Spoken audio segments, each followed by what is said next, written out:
그런 의미에서 저는 이재명이라는 정치인을 자기 대권 주자로 강력하게 지지하는 이유는요. 이 사람은 지지율로서 이 세력들의 힘을 축소시킬 그런 힘을 갖고 있다고 생각을 합니다. 힘이라기보다는 능력이 있다고 저는 생각을 해요. 힘이나 능력이나 같은 말인데, 그러니까 국민들의 지지율이 높아지면은 이자들이 활동할 공간이 없어지는 거예요. 근데 만약에 뭐 그럭저럭 하나마나한 그런 민주진영 대통령이 들어섰다, 뭐 심지어는 평산마을에 그 양반처럼 권력을 아예 내려놓고 무력하게 눈만 꿈뻑꿈뻑하는 그런 존재라면은 이건 진짜 테러로 내란으로 나라가 날마다 시끄러울 거예요. 그러니까 이 혼란스러운 정국에서 네. 이재명 대표가 이제 어떤 역할을 할 것이냐 네. 여기에 대한 지금 말씀이잖아요. 네. 제 경우도 지금 김명민 씨처럼 대단히 그 큰 기대감을 갖고 있는데 네. 그 기대감 중에 하나가 뭐냐면 예. 이미 검증된 그러니까 행정 능력이 뛰어나다 얘기하는데 예. 그게 아니라 예. 뭐 그것도 뭐 여러 가지 성과로 보여졌지만 네. 캠페이너의 능력 같은 걸 보게 돼요. 제가 본 중에 그 가장 뛰어난 사람이 이제 김대중 대통령인데 네. 뭐냐면 국민 시선을 사로잡는 능력이에요. 그렇죠. 예. 제2건국 운동, 뭐 금모으기 운동 뭐 해서 어떤 시기에 그 문제에 모두가 쏠려 있을 때 다른 지점을 보게 하는 게 이제 캠페이너의 능력이거든요. 제가 사실 이재명 씨한테 열광한 이유가 뭐냐면은 우리가 생각지도 못한 거를 이 사람은 대비했고 주장하고 있네. 와, 우리 그러니까 앞길을 열어주네. 이런 느낌을 받을 때마다. 성남시장 할 때 대개혁해야 되겠고 하니까 예. 대뜸 모라토리엄 선언을 해서 예. 그때부터 그냥 몰아치면서 네. 성남시를 개혁을 하지 않습니까? 이제 그게 뛰어난 개혁가들의 이제 역량인데, 네. 그러니까 제가 말하고자 하는 핵심은 뭐냐면 네. 이재명 대표가 집권을 하게 되면 극우 세력이라든지 구악 청소를 위해서 온 언론과 국민이 달라붙게끔 그쪽에 신경을 쓰는 게 아니고 네. 그것은 수면 아래에서 예. 착착 진행을 하되 예. 희망적인 메시지에 사람들이 달려갈 것이다. 경제 제도야, 네. 경제 성장, 예. 첨단 산업에 대한 국가 과감한 투자 이런 그렇지. 쪽으로 네. 앞날을 바라보는 쪽에 모두가 희망차. 일단 당장은 저거 할 것 같아. 이 경기가 너무 나쁘니까 네. 민간에 이제 좀 지원금. 윤활유를 좀 푸는 역할을 하는데 그럼 가처분 소득. 단기적인 거고 미래 성장에 대한 여러 희망적 메시지, 그다음에 국제관계에 있어서 숨통을 여는 특히 중국과 숨통을 여는 여러 것들 통해 경제적 희망을 보여주는데 이재명 대표가 검찰개혁 어떻게 하겠다 얘기 전혀 안 해요 지금. 네, 그렇죠. 아니 누구보다도 검찰 개혁을 얘기할 만한 사람인데 물밑에서 한다는 얘기. 네. 그게 잘하는 거라니까. 그렇죠. 가령 뭐 제가 지난 정부 이제 고만 뭐 그거를 얘기하고 싶은데 적폐청산 5년 동안 그 소리 한 것 같아요. 사실 이제 우리 김갑수 실제로 된 것도 없고 선배님이 사실은 적폐청산 떠들면 안 된다라고 언제 말씀하셨냐면 적폐청산 한참 할 때 그리고 그걸로 지지율이 막 치솟을 때 그때 그러셨어요. 그래서 일은 저렇게 하는 게 아닌데라고 너무나 근데 생각했는데. 선배님 그 말을 우리 유튜브에서 내보내면 별로 안 좋아할 것 같아서 내가 그냥 뮤트를 시켜버렸는데 근데 정말 성각자적인 말씀이었어요. 그 적폐청산 난리를 치면요. 네. 적폐가 청산되는 게 아니라 네. 적폐가 신장이 된다니까. 극우 세력이 언제 확 컸는데 문재인 때예요. 네. 근데 또 그 얘기 하고 싶지는 않은데 일은 저렇게 하는 게 아니야라고 제가 뭘 알겠습니까만 눈에 그게 보였단 말이에요. 네. 근데 이재명 그래서 그 적폐청산 해가지고 윤석열만 키워준 거 아닙니까 또? 그러니까 저쪽이 뭉치는 건 고사하고 윤석열은 이상한 일이 벌어진 건데 하여튼 예. 거기에 끌려간 거고 예. 욕먹기 싫으니까 그냥 질질 끌려간 거고 우익이라고 할 수 있는 쪽이 극으로 치닫는 그러니까 아무리 괴상한 주장을 펼친다 하더라도 네. 거기에 경도되는 사람이 있구나. 신흥 종교 커지는 거와 똑같아요. 우리 괴상한 종교들 보면 말이 안 되는데 세력이 크지 않습니까? 네. 뭐 지금 유명한 그 신천지라든지 네. JMS라든지 보면 네. 바깥에서 상식의 눈으로 보면 어떻게 저런 게 있을 수 있지 하지만 그들 내부에서 한번 동조가 되면 그냥 그냥 무시무시하게 커지는데 지금 그거가 똑같단 말이에요. 신흥 종교처럼 이상한 주장이 세를 얻어서 컸단 말이에요. 그게 그 시기 적폐청산 난리치던 시기에 그냥 확장돼 갖고 지금 파시스트들로 그러니까 확장이 된 거죠. 그래서 이 대표가 집권을 하게 되면 네. 칼을 정말 교묘하게 쓸 것이다. 다르게 네. 쓸 것이다. 네, 네. 그 기대감이 굉장히 큽니다. 그 감이 있는 양반이다. 아니 제가 왜 더 그 생각을 했냐면 예. 평소에 그 양반 언행을 보기도 봤지만 네. 한 2주 전인가 3주 전인가 매불쇼에서 네. 통으로 이제 2시간 정도 인터뷰를 하고 네. 또 끝나고 예. 아예 저녁이나 먹어요 해서 식사를 해서 아주 긴 시간 좀 얘기를 나누는 기회가 있었어요. 예. 근데 이 양반이 초지일관 일관되게 예. 경제 재건 얘기에 너무 심취해 있는 거예요. 또 지금 경제 재건 못하면은 나라가 어떻게 될지 몰라요, 진짜. 우리 큰일 나죠. 지금 이거 엉망진창 정도가 아니라 완전히 아니, 왜 똥통에 빠졌어요. 첨단 산업 쪽에서 예. 원천 기술 가진 나라 다 먹는다는 건데 우리 지금 아무것도 안 되고 있잖아요. 예.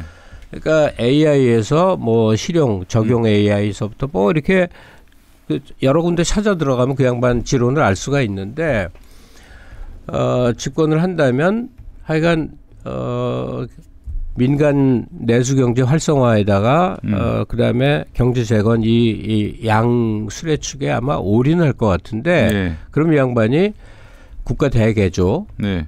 말 그대로 옛날 용어를 쓰자면 적폐를 청산하는 네. 이 그림을 그렇게 꽹가리 치고 나발 불면서 할 것이냐 아닐 겁니다. 하여튼 기대해 보세요. 네, 알겠습니다. 자, 지금 아직은 윤석열을 떨궈내지 못한 그런 상황이어서 민주시민들이 이제 불안한 이유 중에 하나가 이 자들이 윤석열 석방같이 상상을 초월할 도저히 법리와 상식으로는 헤아려지지 않을 그런 방식과 방법으로 윤석열을 복귀시키는 것 아닌가. 아니 더 나아가서 윤석열 복귀를 떠나 이재명을 아웃시키려고 하는 것 아닌가 하는 그런 염려들이 있어요. 사실 지금 이 국면에서 우리 국민들이 선택지가 없잖아요. 김동연을 선택하겠습니까? 뭐 그렇다고 뭐 김두관이를 선택하겠습니까? 그렇다고 저쪽에 김문수가 되게 만들 수는 없잖아요. 이런 불안의 기저에 대해서 우리 선배님은 생각해 보신 적이 없으신가요? 많이 매일 생각하고 언제나 생각하고 예. 잠시도 쉬지 않게 생각을 하는데 네네네. 제가 좀 약간 건방진 얘기를 할게요. 김갑수 하면 건방진 거 다 압니다. 네, 건방진 얘기를 하겠네. 우리가 내란성 질환 때문에 고통스럽다, 잠이 안 온다, 질환. 괴롭다 얘기를 하잖아요. 예. 그게 맞아요. 예. 근데 건방진 얘기를 하면 진짜로 건방진 얘기인데요. 엄살 좀 떨지 말자예요. 엄살 떨지 말자. 괴로워. 잠이 안 와. 불안해. 맞아요. 예. 근데 긴 역사를 보면 우리는 지금 내가 태어나 자란 나라에 역사의 한 끄트머리를 쥐고서 세상을 만드는 과정에 참여하고 있는 게 그 질환이고 고통이고 불안이거든요. 예.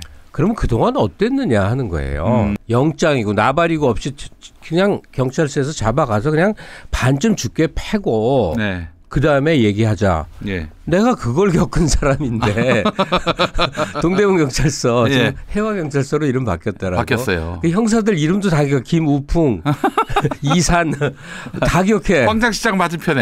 예. 반쯤 죽여놔. 그냥 어떻게 죽이는 줄 알았어요? 어떻게? 신발을 벗어서 김우풍이는 신발을 벗어서 가래를 뱉어요. 치매. 신발 바닥에. 그다음에 얼굴에 내가 팍 쳐요. 김우풍이가? 그 사람 노인인데 지금 죽었을지도 모르겠다.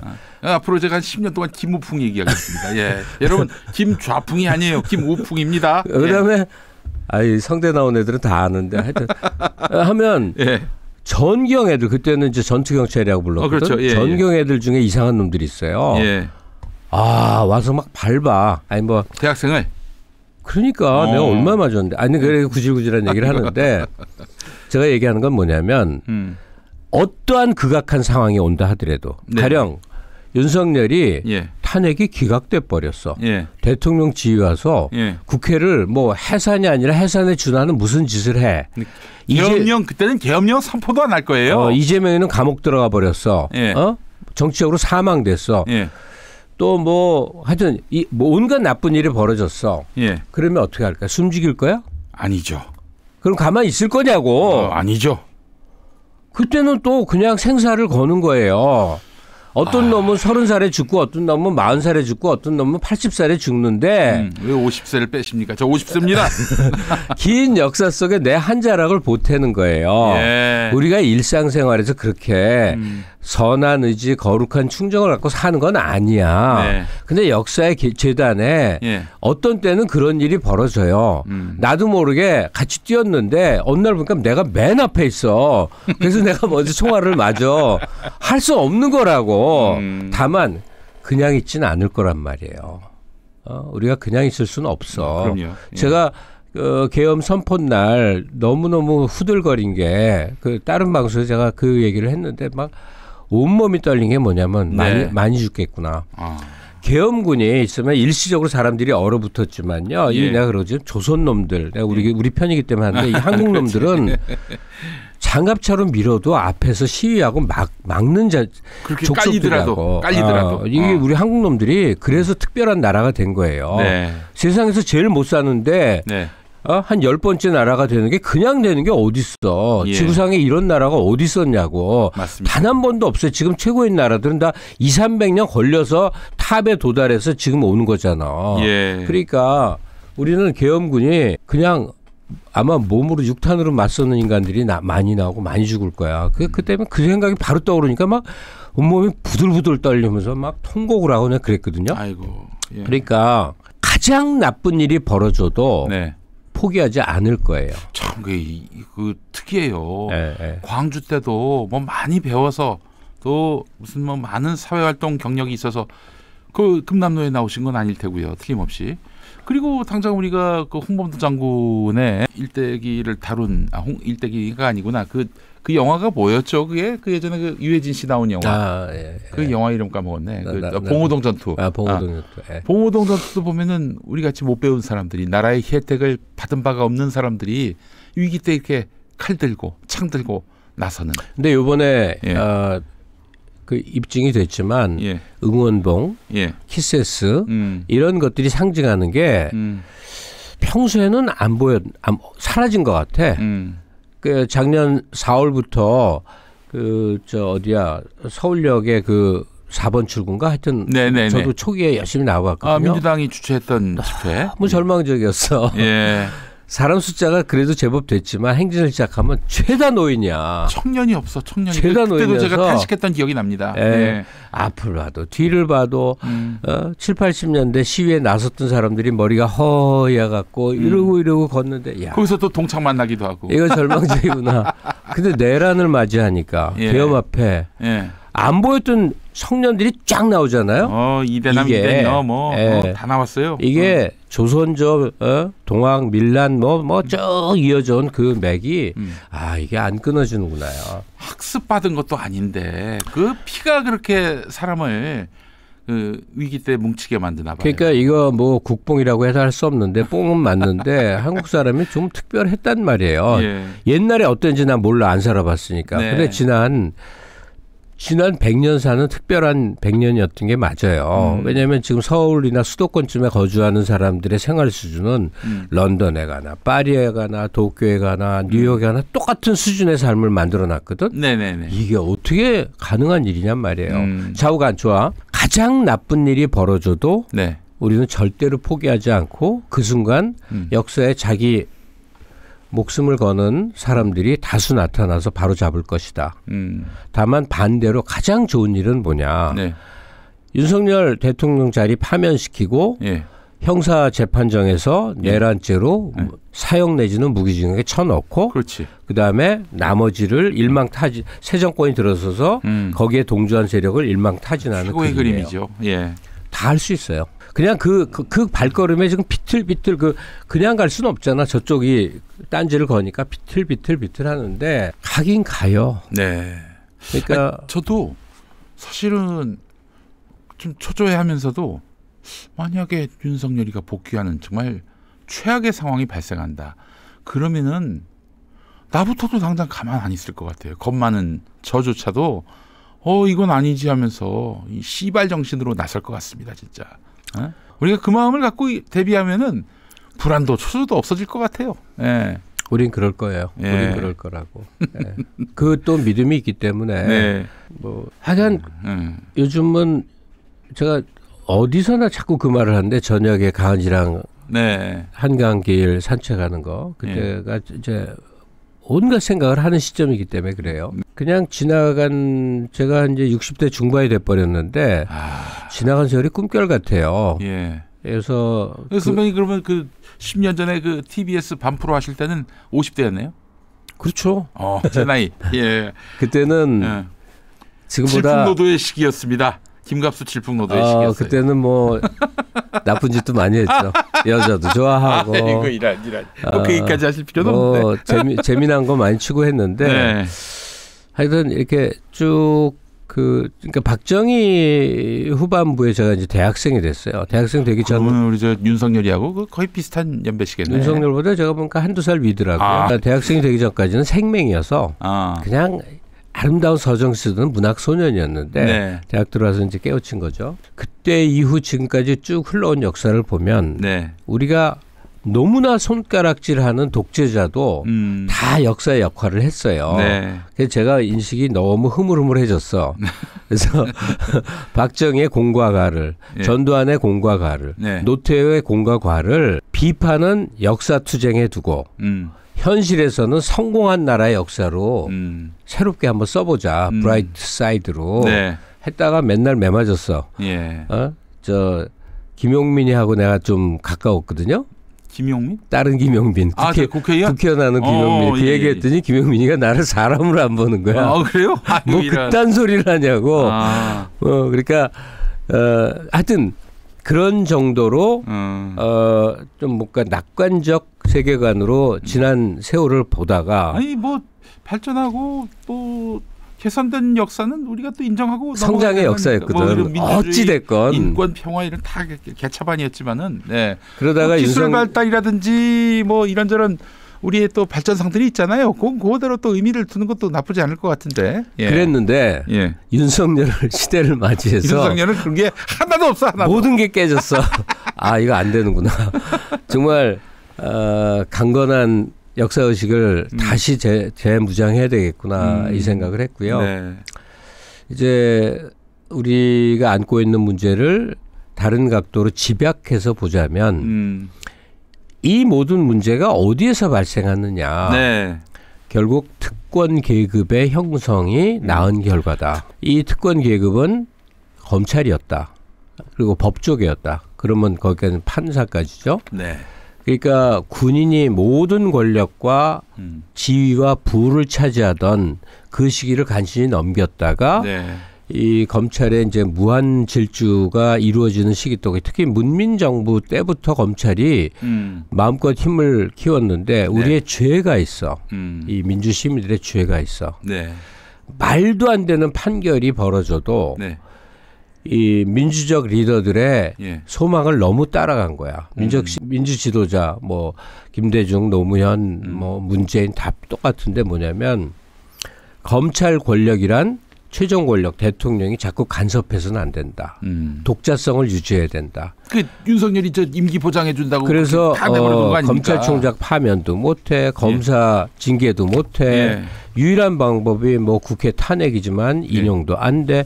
그들에게 특권적 지위를 부여해서 여기까지 왔는데 그 사이에 이것들이 어마어마한 향응 접대를 받아도 인당 99만 원으로 나눠 갖고 싹 빠져나가도 할 수 없어. 하나 뭐 할 수 없어. 하여튼 부끄러움이 없어요. 뻔연히 동영상에 김학의가 이러고 있는데 나 저 사람 누군지 몰라 하고 풀어줘도 꼼짝 못해. 대장동에서 검찰 출신들이 50억씩 다 해먹어도 무죄를 주는데 어쩔 수 없어. 이런 식의. 그다음에 민주인사들 그 말이 안 되는 이 깃털을 갖고서 부풀려서 가령 조국 수사 같은 걸 봐도 온갖 짓을 해도 할 수 없구나, 할 수 없구나, 할 수 없구나가 쌓이고 쌓여서 지금 윤석열로 집약돼서 이런 일이 벌어진 거죠. 그걸 용납한 것. 그게 어쩔 수 없다고 여긴 것. 그래서 그들은 고위직에서 퇴임만 하면 예? 전관 예우로 한 300억씩 팍 땡기고 300억 땡기는 건 다 유죄를 무죄로 바꾸고 무죄를 유죄로 바꿔서 생겨나는 기가 막힌 돈 아니에요. 말이 안 되는 돈. 또 우리 저 김갑수 선배님이 방금 말씀하신 뭐 박정희나 전두환, 노태우 때의 발전된 부분, 공 이런 얘기하셨는데 그게 가능한 것이 또 오늘날 윤석열에게 공은 없고 과만 있는 것이 저는 그때는 가난했기 때문이 아닐까 생각이 듭니다. 그러니까 이제 박정희의 악행은 다 아니까 예. 박정희 시대에 이제 군사 쿠데타를 이해해야 되는데 그때 지구상의 한 절반 이상의 나라가 식민지로부터 해방돼서 신생국으로 나와요. 등장해요. 그렇죠. 예. 그때 우리나라도 그런 신생국 중에 하나였잖아요. 그 신생국이 돼서 국가를 만들어 놨더니 행정이 안 되는 거야.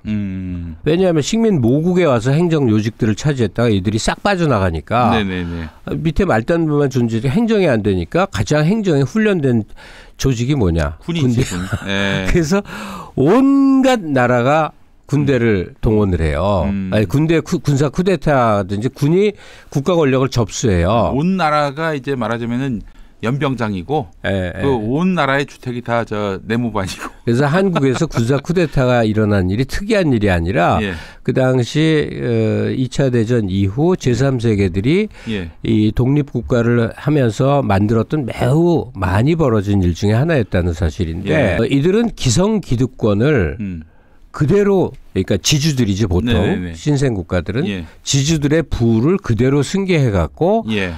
현재 상태에서 누리려고 했는데 박은 박정희는 자꾸 프레이저 청문회 뭐 미국에서 정보였다. 근데 제가 나 분명히 아닙니다. 그건 제 가까운 친구가 너무나 박정희 연구자에서 하는데 스탈린의 네. 경제개발 계획이었어요. 예. 스탈린 정책을 그대로 가져온 거라고. 스탈린 정책을. 예. 남노당 출신의 박정희가. 틀림없어요, 그거는. 아니 뭐 그게 뭐든 간에 상관없는데 네네. 자꾸 미국의 프레이저에서 경제개발 계획을 줘서 그걸 집행했다고 그러고 또 어떤 사람은 그 전에 장면 정부 때 했던 계획을 집행한 것뿐이다라고 하는데 네. 제가 이해하는 한 그 스탈린 정책이 그대로 온 건데 이게 공업국가로 개조하면서 국민총동원령을 내린 건데 국민총동원의 희망 그 의견은 되게 안 되는 거예요. 저 시골 촌부서부터 정주영까지 잘 살아보세에 예. 나서는 거 있잖아요.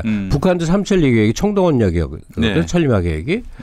하여튼 뭐 그쪽으로 가면 그쪽에서 할 말이 또 많이 있는데 어쨌든 그가 독재를 했고 나중에 유신 제도라는 건 뭐냐면 총통제거든. 네, 그렇죠. 예. 죽을 때까지 지가 그만두지 않는 이상은 임기 없고 입법, 사법, 행정 권력 다 갖는 거 총통제였거든요. 예. 어쨌든 희망 회로로 역사를 재구성해 보려다가 네. 윤석열 이후는 그건 안 되겠구나. 예.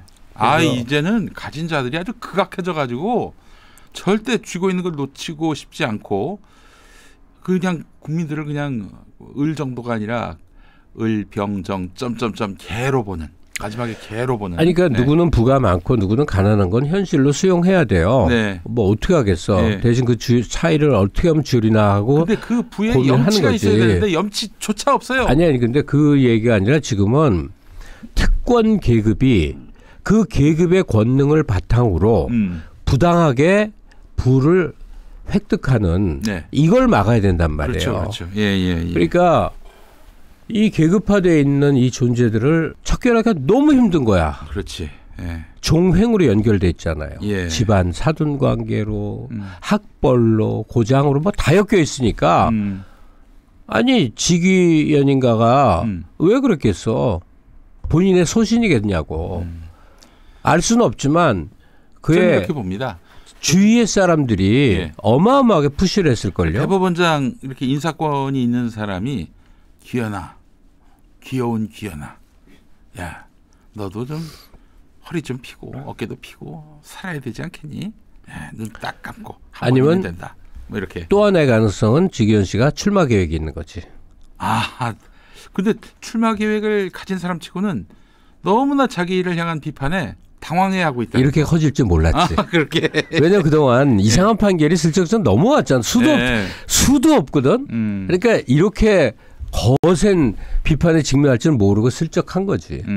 지금 분위기도 또 저 심우정 더 비난하지 예. 지기현은 자꾸 이해해 주려는 분위기도 많잖아요. 그렇죠. 이게 사법부는 그래도 우리 편으로 만들어야 되지 않겠냐는 그런 참 이유를 알 수 없는 너무 상황 논리. 심우정이나 최상목은 얘기할 필요가 없는 게 그냥 내란 세력의 일원으로서 그렇죠. 처신하고 있는 거니까 예. 나중에 이들을 어떻게 처벌할까 이 고민을 하는 것이지 이들의 속내가 뭐였을까 복잡하게 따지는 게 이상한 거라고. 네, 맞습니다. 예. 예. 그래요. 자, 그러면은 지금 이 국면 우리 김갑수 평론가님은 언제쯤 선고가 날 거라고 보세요? 그 뭐 하나만 한 소리를 하나만 한 소리 한번 좀 해주시죠. 너무 예. 궁금해합니다. 예. 저도 너무 궁금한데 예. 뭐 오늘 9시에 예. 시기 발표해서 예. 오후에 뭐 인용한다 요 소리 이 소리 어제 나왔어요. 어제까지도 하잖아요. 근데 틀렸지 뭐 다음 예. 주로 넘어가는데 예. 말 그대로 다음 주 초에 좀 됐으면 얼마나 좋겠는가. 예. 제가 판단하기로는 월요일쯤에 나올 것 같은데 그러려면 오늘 선고 일정이 나와야 돼요. 최소한. 근데 또 틀릴 소리 예언하지 마시고. 아니 저는 이건 일주일 전부터 얘기했던 건데 저는 나름대로 또 근거 없이 이렇게 떠들진 않습니다. 야, 뭐 그날- 밭글 보고 하시는 얘기죠? 에? 밭글 보고 하시는 얘기죠? 아닙니다. 밭글은 봤죠. 밭글은 네. 봤는데 확인을 합니다. 네. 그래서 얼마나 많은 밭글들이 내려왔습니까? 그렇지만 저는 걸러서 냈다가 하나는 제가 낚였죠. 하나는 낚였는데 그 살펴본 바에 따르면 또 나름대로 공개할 수 없는 그런 비선 정보들 돌려보니까 다음 주 월요일에 뭔가 좀 세팅이 돼 있다는 느낌을 받았어요. 월요일에 나왔으면 좋겠습니다. 나 오늘 이렇게 선고 기일만 잡히면은 결과는 여러분들이 뭐 특별히 염려하실 건 없을 것 같아요. 예. 결과는 8대0 지금까지 한 번도 변한 적이 없었다고 하니까. 김용희 씨 말을 믿고 싶어. 예. 믿으십시오. 목사인데 한국 기독교 장로의 목사인데. 예. 아니 그동안 사람들이 얼마나 민망할까. 예. 그러니까 방송에 엄청 많이 나오는 패널들 있잖아요. 예. 그 양반들이 날짜를 다 예언을 했거든. 예. 다 틀렸잖아. 다 틀렸어요. 아니 근데 사실은 좀 너무 그 변론 기일이 이제 종결됐을 때 그때 예측하는 건 뭐 그럴 수 있다고 칩니다. 그건 상식선에서 통상은 2주 정도 이내에 하니까 그건 괜찮은데 근데 한 뭐 예상했던 3월 둘째 주 그 주간이 다가오면서부터 예측은 진짜 그 실력이죠. 그래서 저는 일관되게 19일로 봤습니다. 예. 예. 저는 19일이 아니라 17일. 예. 아니 근데 저는 정보도 뭐도 없이 그냥 보는 건데 무서운 사람들이 헌재에 있어요. 네. 김복현이라는 여성분 있잖아요. 네네네. 단 한마디도 안 했어. 한마디도 안 해. 그런 사람들이 무서워요. 예. 그리고 이 양반이 작년 9월인가 꽤 최근에 된 사람이에요. 네. 그때 공교롭게 그 인사청문회를 쭉 본 거예요. 우리 선배님이 김복현 아니 그 현장에서 본 게 아니라 예, TV로 본 건데 그 민주당에 좀 악습이 하나 있어. 네. 그 사람이 이제 대통령 지명인가 그래. 예. 아니야 대법원장 지명인가 하여튼 예. 보수 쪽 사람으로 간주돼 있는데 내가 보기에 그렇게 나쁘게 살아온 사람 같지는 않고 저 흠결이 있었는데 너무 몰아붙이고 너무 공격적으로 그냥 막 쥐잡듯이 하더라고. 근데 이 김복현 씨가 표정을 안 바꾸려고 노력을 하지만 그 분해하고 얼마나 대접받고 살아왔겠어 재판장으로. 그렇지. 근데 그 모멸감에 그냥 분해하는 표정을 많이 봤거든요. 네. 여러 차례 걸쳐 그걸 봤어. 네. 그래서 이렇게까지 쥐잡듯이 얘기할 건 아니고 차분하게 이런 문제가 있지 않습니까 해도 됐는데 그냥 막 똥똥 소리면서 소리 질렀단 말이에요. 그 후에 탄핵 심판 과정에 이 양반 목소리가 한 번도 안 나오는 거야. 네. 그러니까 앙심을 딱 품고 있다가 나는 기각일세 하고 이 평의 과정에서 나오면 이거 대체 없단 말이에요. 근데 그런 사람이 한 사람이겠느냐. 그래서 불안한 면도 있다. 네. 이 얘기를 하는 거죠. 근데 이제 이게 무슨 뭐 OX를 듣는 게 아니라 자기 나름의 어떤 판단의 그 논리를 펴야 되는 건데 이게 너무나 명징하고 명확한 근거, 뭐 민주당에 이롭든 이롭지 않든 간에. 그러니까 5가지 탄핵 조건에서 예. 불가능하다는 거잖아. 이게 기각될 사유를 쓰는 게 불가능하다고 다 얘기했잖아요. 그게 논리와 합리와 법리의 세계예요. 예. 근데 예. 법에서 사는 사람들이 법을 가장 준수해야 될 사람들이 법 위에서 놀거든. 그렇지, 그렇지. 뭐 예. 절차를 예를 든다든지 딴 거 기가 막힌 무언가를 끄집어와서 심우정이가 직위원이가 그랬던 거 아닙니까? 예. 그동안 내내 그랬어요. 예. 그러니까 윤석열이의 처세 방법이 내내 그랬어요. 우리가 상식적으로 법이 있으면 법에서 규정한 대로 들어가서 그 안에서 그 내부 논리에서 어떤 판단을 해야 되는데 그냥 그거 싹 무시하고 딴 얘기하면서 그걸로 그냥 힘으로 몰아붙이잖아요. 그래서 두렵다는 얘기를 하는 거죠. 다만 네. 탄핵이 되긴 될 거예요. 그거를 뒤집기에는 이들도 인생이 있는데 모르죠.